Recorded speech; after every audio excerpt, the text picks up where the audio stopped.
Hello everyone! Natawa lang talaga ako sa ginagawa ng aking mga kavertski ngayon. Mantakay mo bang sila raw ang mauunang magtimbang sa kabibili ko lang na bagong hanging skill? Bumili talaga ako ng bagong hanging skill dahil hindi na talaga ako magpapauto sa mga buyer. Nung unang video ko kasi, naipakita ko doon kung paano tinato ng mga buyer yung mga alagang baboy ko bago nila timbangin. Kaya ngayon, hindi na talaga ako papayag na hindi maintimbang ang aking mga alagang baboy paglabas pa lang sa kulungan. Kaya tayo talaga mga ka-farmers, no, minsan manindigan talaga tayo sa ating mga alagang baboy. Dahil sobrang mahal talaga ang gasto sa pagpapalaki ng mga baboy.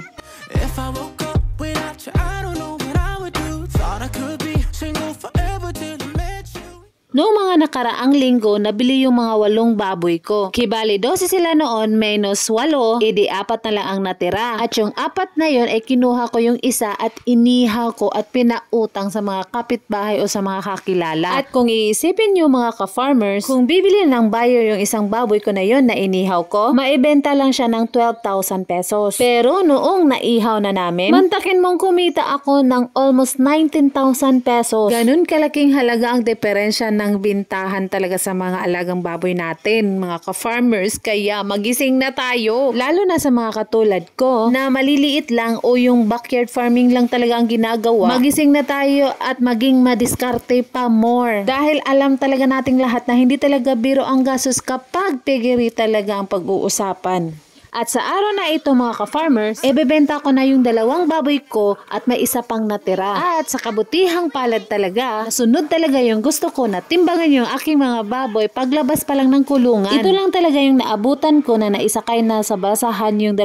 baboy ko dahil natagalan talaga kami sa biyahe. Biruin nyo naman, nagbiyahe pa kami ng 1 oras niyan bago kami nakarating dyan. So hindi ko talaga nakita ang actual na pagtitimbang ng baboy, pero sobrang trusted naman tong mga tao na to. Bakit ka mo? Dahil mga private buyer lang kasi sila. Namatayan kasi sila ng isang membro ng pamilya, kaya ibinigay ko na rin sa kanila yung presyo na 150 pesos per kilo. Parang handog ko na rin ba sa kaluluwang na mayapa ba? At ngayon, alam nyo ba mga ka-farmers, kung ilang kilos ang 2 baboy ko na yan? Ang kabuuan ng kilos nila ay 230 kilos. Dahil ang timbang ng isa ay 120 kilos at yung isa naman ay 110 kilos. So biruin mo mga ka-farmers, sobrang laki ng diferensya. Dahil sa unang 8 na ibenta kong mga baboy, nagtimbang lang siya ng 68 to 93 kilos. So ibig sabihin, kumita lang ako dati ng 10,000 to 13,000 pesos. Kaya ngayon na-prove ko na talaga ang dahilan kung bakit maliit lang talaga yung kita ko nung una sa 8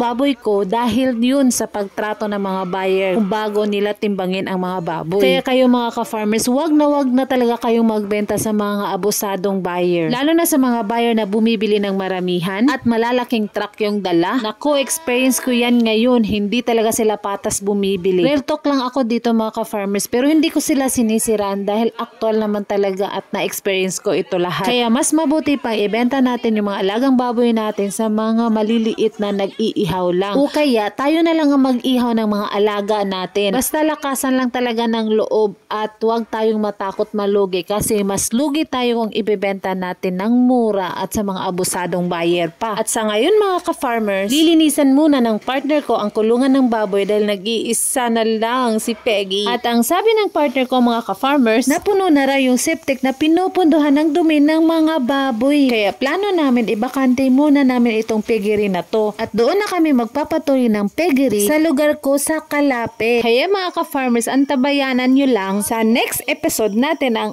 aking mga 10 biik. Di pa rin ako nadala, diba? Ganun talaga ang buhay, may kita pa rin naman sa pagbababoy. But by the way, ang ganda talaga dito sa bundok, ano? Marami ka talagang pwedeng itanim. Lalo na kung patungkol sa gulay. Nako, fresh talagang mga gulay dito mga ka-farmers. Napakasipag kasi ni Lola magtanim sa edad niyang 80 years old. Kaya sana wag niyong kalimutang i-subscribe ang aking channel mga ka-farmers. Madami pa akong pwedeng ipakita sa inyo. See you next time mga ka-farmers, and thank you for watching!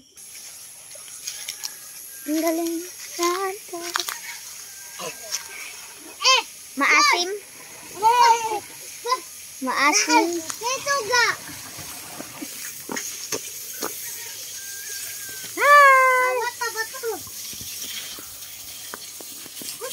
Ang size. Hamad! May diki! Bastos! Yummy. Ayaw, may dik! Maan? Taring-taring mo ni si Oscar God. Oscar! Yan mo naman kay Giko. Ano na na? Oscar! Wala na laman. Wala naman. Isa na lang. Kuno, rabat yun na.